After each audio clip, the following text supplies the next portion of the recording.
오늘 본문 함께 보실까요? 신명기 32장 10절로 12절까지 함께 말씀을 합독하도록 하겠습니다. 신명기 32장 10절로 12절까지 찾으신 줄 알고 함께 읽겠습니다. 시작. 여호와께서 그를 황무지에서 짐승이 부르짖는 광야에서 만나시고 호위하시며 보호하시며 자기의 눈동자같이 지키셨도다. 마치 독수리가 자기의 보금자리를 어지럽게 하며 자기의 새끼 위에 너풀거리며 그의 날개를 펴서 새끼를 받으며 그의 날개 위에 그것을 엎는 것 같이 여호와께서 홀로 그를 인도하셨고 그와 함께한 다른 신이 없도다. 아멘. 여러분들 반갑습니다. 오늘 이 시간에는 신앙 성숙의 필수 과정, 신앙 성숙의 필수 과정 훈련이 되겠습니다. 훈련. 오늘 본문이 나오죠. 독수리는 알을 낳을 때가 되면은 높은 곳에 올라간다 그래요. 그리고 높은 곳에 안전한 보금자리 둥지를 만든다고 합니다. 시간이 좀 지나죠. 새끼를 낳았습니다. 낳고 난 뒤에 어느 정도 이 새끼가 성장하게 되면은 독수리만의 훈련 방법이 있다고 그래요. 어미 독수리는 이제 가시들을 막 물어옵니다. 물어와가지고 둥지 사이에 이렇게 막 꽂아 놓는다는 거예요. 왜냐? 이 새끼 독수리들이 가시에 찔리면 어떻게 하겠습니까? 안 찔리려고 밖으로 나가려고 하겠죠. 그때 가시에 찔린 새끼 독수리들은 둥지 가장자리에서부터 중앙자리에서 나오는 거죠. 그때 어미 독수리는 이제 밖에서 날개를 막 이렇게 버덕거린다 그러는 거예요. 왜냐? 이렇게 나는 거다 이거죠. 그래서 옆으로 나오다 보면 떨어지지 않습니까? 떨어질 때 어떻게 합니까? 날갯을 해도 이 날개가 힘이 없으니까 날 수 없을 때 그때 이 어미 독수리가 쭉 날아가가지고 오늘 본문에 나오는 것처럼 날개를 펴가지고 그 위에 이렇게 싹 안착하도록 이걸 계속 이렇게 훈련한다는 거예요. 나는 훈련을. 여러분, 이것이 오늘 본문에서 모세가 설명하는 하나님 앞에서의 이스라엘 백성이다. 이걸 이제 말합니다. 또 이제 발전시키면은 오늘 현재를 살아가는 우리 같은 성도를 이제 말씀하시는 거죠. 최종의 권위는 여러분 탄생하는 게 아니라 그다음 뭐라 그럴까요? 탄생하는 게 아니고 만들어진다 그러죠. 어떻게 만들어지는 겁니까? 당연히 훈련을 통해서 만들어지죠. 미국의 특수부대 네이버 실이나 델타포스나 한국의 UDT나 공수특전단은 탄생하는 게 아니라 계속 이제 특별한 훈련을 통해서 만들어지는 거잖아요. 마찬가지로 하나님의 제자는 여러분들 하나님의 제자는 태어나는 게 아닙니다. 만들어집니다. 만들어지기 위해서 절대적으로 필요한 요소가 있는데 그게 뭐냐니까 훈련인 거예요. 그래서 성도들 중에 이 교회에서나 뭐 이렇게 훈련을 시키잖아요. 그럼 훈련을 잘 받는 분이 있는가 하면은 훈련을 이렇게 좀 별로 기뻐하지 않는 분들이 있습니다. 왜 그럴까? 진짜 제자는 훈련을 받으려고 합니다. 물론 여러분들 성도라는 직함은 예수를 구원자로 믿는 한순간에 일어납니다. 성도라는 것은 예수를 믿는 순간에 밖에 계신 성령께서 우리 안에 들어오셔가지고 죽어있는 영을 살리시면서 영적 상태를 변화시키죠. 그러면서 거듭남을 통해서 하나님의 자녀가 되는 한순간에 일어나는 일입니다. 그런데 하나님의 제자는 한순간에 일어날 수가 없잖아요. 계속적인 훈련을 통해서 만들어지는 것 아닙니까? 여러분 사진 하나 보시겠습니까? 잘 아시죠? 이영표 이제 국대 축구 선수죠. 이분이 온누리교회 집사님 아닙니까? 예전에 축구에 대해서 이렇게 이제 대담 형식대로 패널들하고 막 대화를 하는데 그때 이영표 이 집사님이 대화하는 중에 제가 듣는데 약간 전율을 느꼈습니다. 어떤 말씀을 하셨냐니까 한번 들어봐 주십시오. 축구를 하다 보면은 예측하지 못한 상황에 맞닥뜨릴 그때 내가 계획하지도 않았고 생각하지도 않았는데 내 몸에서 기술이 나오는 경우가 있다는 거예요. 더 신기한 것은 내가 어떤 기술을 썼는지 기억이 안 난다는 겁니다. 왜냐하면 내가 이 순간에 이 기술을 써가지고 상대 수비 두 명을 제껴야겠다는 이 판단할 시간이 없는 거예요. 공이 이렇게 날아오고 내 몸에 딱 들어왔는데 공이 그때 언제 이렇게 저렇게 하겠다는 생각을 합니까? 그렇게 하겠다는 계획도 안 했는데 내 몸이 그 상황을 그렇게 두 명의 수비를 제끼도록 그렇게 이제 반응을 하더라 이겁니다. 이게 이제 이영표 이분이 집사님이 말씀하신 진짜 기술이다라고 말하는 거예요. 이걸 듣는데 전율이 좀 느껴졌습니다. 그래서 진짜 축구 기술은 무의식 중에도 구사할 수 있어야 한다는 거였어요. 그렇게 되기 위해서 어떻게 하냐고 옆에 계시는 이제 연예인들 패널들이 물었습니다. 물었더니 뭐라고 대답하냐니까 계속적인 훈련밖에는 없다라고 말씀하신 거예요. 여러분, 훈련을 통해서 자기 몸에 자기도 모르게 스며들도록 하면은 어떤 상황, 어떤 찰나가 순간이 와도 생각지도 못한 기술들이 자기 몸에서 이게 연출이 되더라라는 거죠. 그런데 여러분, 신기한 게 이런 내용이 성경에도 기록하고 있습니다. 어딜까요, 여러분? 상상을 한번 해보십시오. 이 내용이 성경에도 그대로 들어가 있어요. 예수님께서 하루는 마태복음 6장에서 구제에 대해서 말씀하시는 거예요. 기도, 구제, 금식, 이게 유대인들의 3대 요소 아닙니까? 구제에 대해서 말씀하시는데 그 말씀을 듣는 제자들 그리고 이 백성들이 종전에 그 누구한테도 들어본 적이 없는 독특한 말씀이었어요. 생전에 들어본 적이 없는 심오한 말씀이었다는 겁니다. 그게 뭐냐니까 마태복음 6장 3절입니다. 다 같이 한번 읽어보죠. 시작.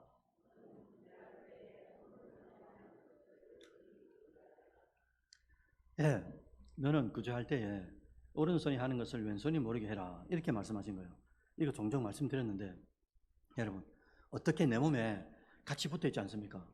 근데 내가 오른손에 했는지 왼손이 했는지 모른단 말입니까? 이게 모를 수가 없는 거예요. 근데 이게 모를 수가 있습니다. 여러분, 어떻게 하면 되겠습니까? 일상 속에서 이게 반복적인 훈련이 되어가지고 습관이 되면 내가 오른손으로 섬겼는지 왼손으로 구제를 했는지 50만 원을 줬는지 10만 원을 줬는지 왼손인지 오른손인지 이게 모르는 거예요. 왜? 너무 일상이 됐으니까.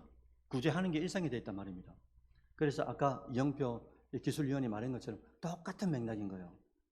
사랑하는 성도 여러분들, 그럼 우리가 예수를 믿고 성도로 거듭나죠. 그리고 주님의 제자로 성장하기 위해서 꼭 이 필요한 훈련들이 많습니다. 훈련들이 엄청나게 많거든요. 신앙의 세계에도. 그런데 이제 오늘 말씀드리려고 하는 훈련은 하나입니다. 많은 훈련 중에 가장 중요한 훈련, 그게 뭐냐니까 해석의 훈련입니다. 해석의 훈련. 그래서 제가 여러분들 만나고 1월 첫째 주에 신년 특별 새벽 기도회 할 때 그때 성령에 대해서 말씀드리면서 그때 뭐라고 말씀드렸냐니까 우리는 성령을 가장 존귀하게 여기고 그분을 가장 대접을 잘 해야 되는데 우리 마음대로 할 때가 너무 많다는 거죠. 그래서 성령께서 주시는 감동 감화 가운데 어떤 현장, 어떤 문제, 태생 같은 회오리 바람이 불어도 우리가 그것을 어떻게 해석하느냐에 따라서 신앙이 완전 달라진다고 말씀드린 적이 있었습니다. 그래서 그때 신앙은 곧 제가 해석이다 이렇게 말씀드렸습니다. 신앙은 곧 해석이다. 그래서 우리가 훈련을 많이 해야 되는데 그 훈련 중에서도 가장 중요한 최고의 정점에 있는 훈련이 뭐냐? 해석의 훈련이에요. 근데 이 해석의 훈련은 돈이 드는 게 아닙니다. 우리 안에 있는 거거든요. 이 어떻게 해석할 것인가, 무엇으로 해석할 것인가, 이게 이제 관건이 되는 거죠. 하루는 예수님께서 길을 가시다가 날 때부터 속용된 자를 만났습니다. 이게 이제 요한복음 9장에 나오는 유명한 사건입니다. 그때 제자들이 예수님에게 묻죠. 예수님, 저 사람이 날 때부터 소경으로 태어났는데 그 다음 뭘 했습니까? 누구의 죄 때문입니까? 이렇게 물은 겁니다. 그래서 자신의 죄 때문입니까? 아니면은 부모의 죄 때문입니까? 라고 물었어요. 이 질문을 들은 예수님이 지금까지 듣도 보도 못한 대답을 하신 거예요.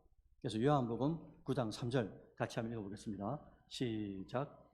예수께서 대답하시되 이 사람이나 그 부모의 죄로 인한 것이 아니라 그에게서 하나님이 하시는 일을 나타내고자 하심이라. 아멘. 멋진 표현입니다. 진짜. 예수님 해석은 정말 놀라운 해석인데요. 과거의 죄로 인한 것이 아니라 하나님이 앞으로 하실 일이 있다고 재해석을 해주신 거예요. 성도 여러분들, 제자들의 해석은 당대 율법적으로는 엉뚱한 해석이나 이상한 해석이 아닌 거예요. 상식적이고 일반적인 해석이 많습니다. 왜? 율법으로는 죄에 대한 저주로 그럴 수 있기 때문에. 그런데 예수님은 속용된 것을 독특하죠. 미래의 하나님 일과 결부시켜버린 거예요. 태어날 때부터 속용된 자가 지금 현장에 예수님 앞에 제자들 앞에 나타난 겁니다. 근데 그것을 어떻게 해석하셨냐니까 천지의 주제이신 주님께서 미래의 하나님의 일과 연결시켜 버린 거예요. 그렇게 해석한 겁니다. 제자들은 소경된 자의 결과를 현 시점, 지금까지 쭉 소경돼서 온 이 시점을, 현장을 자기의 죄나 부모의 죄에서 찾았어요. 그 원인을. 결국 이 해석은 여러분들 날 때부터 소경돼가지고 지금 주님 앞에 있는 이 시점까지 모든 과거가 죄로부터 왔다라고 해석을 한 겁니다. 그러면 그렇게 해석하면 앞으로 소망이 있느냐라고 물으면 소망이 있을 수가 없어요. 여기서 우리가 중요한 사실을 발견할 수 있어야 되는데 이 중요한 사실이 뭐냐니까 예수님은 소경된 현재의 상태를 무엇으로 해석했는지 잘 봐야 겁니다. 예수님은 현재의 상태를, 지금까지의 상태를 무엇으로 해석하는지 잘 보라 이거죠. 여러분, 우리도 현재에 맞닥뜨리는 문제나 현상을 바라볼 때 율법적으로 누구의 죄 때문인가, 뭘 잘못해서 그러는가 이렇게 해석할 때가 대단히 많습니다. 누군가가 목발을 짚고 오거나 다리가 좀 다쳤다. 마음속으로는 겉으로는 표현을 안 해도 마음속으로 하하 이렇게 생각할 때가 많다는 거죠. 그렇게 하지 마라 이거예요. 왜냐하면은 때때로 하나님께서 오늘 본문에 나왔지 않습니까? 주님께서 직접 해석해 주셨어요. 하나님이 앞으로 지금 이 시점에서 앞으로 일어날 일인데 미래에 하나님이 하실 일이 있기 때문에 미래적 관점으로 현재의 아픔을 해석한 거예요. 다시요. 미래적 관점으로 현재의 소경을 해석했다 이겁니다. 그래서 사도 바울은 로마서 8장 18절에 독특한 표현을 하셨어요. 다 같이 한번 읽어볼까요? 시작. 생각건대 현재의 고난은 장차 우리에게 나타날 영광과 좋게 비교할 수 없도다. 아멘. 여러분, 현재에 뭐가 있습니까? 고난이 있는 거예요. 그런데 이 고난을 어떻게 해석한다고요, 사도 바울이? 장차 앞에 나타날 하나님의 영광, 하나님의 기쁨, 하나님의 즐거움하고 비할 바가 아니란 말입니다. 현재의 고난이 없는 게 아닌 거예요. 진흙탕을 가고 있는 겁니다. 그럼에도 불구하고 이걸 어떻게 해석한단 말입니까? 장차 우리에게 나타날 하나님의 기쁨과 영광과 비교할 수 없다. 다시 말씀드려서 현재의 고난이 미래의 영광으로 해석을 해야 된다라고 말씀하신 거예요. 그래서 여러분들 신앙이 뭐냐라고 물었습니다. 신앙이 뭡니까? 이렇게 물으면 우리가 뭐라고 대답하면 될까요? 과거에서 원인을 찾아서 현재를 비관하고 정죄하는 게 아니라 이거예요. 오히려 미래의 주구 주인 되신 하나님께서 하실 일이 있다라고 섭리 속에서 현재의 고난을 해석하는 것. 이게 이제 우리에게 해석의 훈련들이 계속 돼야 된다 이거죠. 그래서 여러분들 우리가 잘 알고 있는 민수기 14장을 들춰보면은 유명한 사건이 나오지 않습니까? 가나안 정탐꾼 사건이죠. 12명의 이 캡틴들이 각 지파에서 그런대로 신앙도 그렇고 인격도 그렇고 제일 괜찮은 사람들을 한 사람 뽑지 않겠습니까? 뽑아가지고 12명을 이제 차출한 겁니다. 그래서 이제 정탐꾼을 보내는 거죠. 자신들이 가나안 땅을 정탐하고 40일 만에 돌아옵니다. 그리고 이제 프레젠테이션을 하는 거죠. 보고회를. 준행을 쭉 하고 있는데 그때 여호수아와 갈렙을 제외한 10명의 정탐꾼은 부정적인 보고를 하는 거예요. 여러분, 그런데 이 10명의 캡틴들이 보고 온 것이 사실은 과장이 아닙니다. 성경에 기록되어 있는 대로 키가 3m쯤 되고 그 다음에 포도송이를 하나 이고 오는데 두 사람의 짝대기를 이어가지고 이렇게 이고 가는 게 사실 팩트가 맞았어요. 그런데 이 10명의 캡틴에게 도칭이 하나 있었습니다. 결정적으로 빠진 게 하나 있었어요. 그럼 그게 뭐겠습니까? 그것이 바로 새로운 해석을 하도록 하는 힘. 그게 뭐냐니까 하나님의 약속의 말씀을 갖지 못한 거예요. 그러니까 하나님께서 약속하신 그 말씀으로 현장을 바라봐야 되는데 이거 없이 육체의 눈으로만 보니까 팩트만 보는 거죠. 보이는 것만 보게 되더라라는 겁니다. 그래서 보이는 대로밖에 볼 수 없는 우리에게 10명의 캡틴들에게 하나님은 약속의 말씀이라는 안경을 누구한테 씌웠냐니까 여호수아와 갈렙에게 그대로 씌워버린 거예요. 똑같은 것을 봤습니다. 현장 속에서. 그런데 이 두 사람에게는 약속의 언약의 말씀을 딱 안경을 꼈어요. 끼고 보니까 어떻게 보이는 겁니까? 약속의 안경을 끼고 보면 보이지 않는 게 보이는 거예요. 보이는 게 보이는 게 아니고 보이지 않는 이면이 보이게 되는 겁니다. 그래서 보이지 않는 뭐가요? 아까 로마서 8장 18절에도 그랬고 미래 장차 나타날 영광이 보이는 거예요. 그래서 보이지 않는 미래의 것이 엄청난 기적으로 다가오는 겁니다. 그래서 뭐라는 겁니까? 아니다, 아니다. 하나님이 우리에게 약속하신 대로 저들은 우리의 쌀이다, 밥이다. 아무것도 아니다 이거죠. 우리가 일상적으로 먹는 그냥 하나님 말씀대로 가면은 하나님께서 일상적으로 이기게 한다 이거예요. 이게 이미 오래전부터 아브라함 때부터 해가지고 하나님이 얼마나 약조를 해주셨습니까? 약속하신 말씀을 붙들고 그 안경을 끼고 세상을 본 거예요. 보니까 똑같은 것을 보는데도 다른 해석이 나오는 거죠. 살리는 해석이 나오는 거예요. 하나님이 기뻐하시는 해석이 나오더라라는 겁니다. 그래서 여러분들 히브리서 11장 1절로 딱 넘어가면 히브리서 11장이 무슨 장이라 그럽니까 우리가? 믿음장이죠. 믿음장에 딱 넘어가서 1절에 11장 1절에 딱 보니까 뭐랬습니까? 믿음은 바라는 것이 미래죠. 소망이죠. 바라는 것들의 실상, 지금이라 이래요. 지금 있는 것과 똑같다 했습니다. 그리고 보이지 않는 것들이 뭐라고요? 뭐가 말입니까? 주어가 믿음. 그래서 여호수아와 갈렙은 똑같은 현실을 봤어요. 안 본 게 아닙니다. 산미더의 거인들을 봤고 포도송이를 다 봤어요. 그러나 그 현실 위에 믿음이라는 안경을 썼기 때문에 똑같은 것을 보고도 전혀 다른 하나님이 기뻐하시는 해석을 할 수 있더라라는 거예요. 그러면 이런 해석, 이걸 이제 다른 말로 하면 오늘 설교 제목처럼 빗대서 말씀드리면 성숙한 해석이 어떻게 가능할까 이겁니다. 이런 믿음의 해석, 성숙한 해석이 어떻게 가능할까 이거예요. 그래서 이렇게 이제 해답이 나오죠. 일상 가운데 여러분들의 범사, 모든 일, 일상 가운데서 하나님의 약속의 말씀을 주야로 묵상하는 자, 그리고 성령께서 주시는 작은 감동 감화 가운데 세미한 음성에 귀를 기울이는 자, 그리고 그 말 아까 이제 장로님도 정확하게 기도해 주셨는데 그 말씀대로 무조건적으로 순종하려고 하나님 말씀이 내 삶이다. 그 주신 말씀 앞에 내 인생을 전체적으로 올인하고 레일 위에 올리려고 하는 자, 그렇게 노력하고 훈련이 되어 있기 때문에 일상 속에서 하나님 말씀과 탁 결부되어 있는 그런 순종의 삶이 일상 속에서 이루어져 있기 때문에 이게 어렵지 않게 된다 이거예요. 평소에 훈련이 되어 있기 때문에 이해할 수 없는 상황이 우리 인생 속에 얼마나 많습니까? 그리고 또 원치 않는 상황, 사연들이 우리 삶 속에 얼마나 많이 맞닥뜨리게 됩니까? 그럼에도 불구하고 이미 내 안에 내재되어 있는 이 언약의 말씀, 아니 맞아, 현실은 맞는데 고난이고 고통이고 어렵고 질병 속에 있고 맞다, 맞지만은 하나님께서 뭐라고요?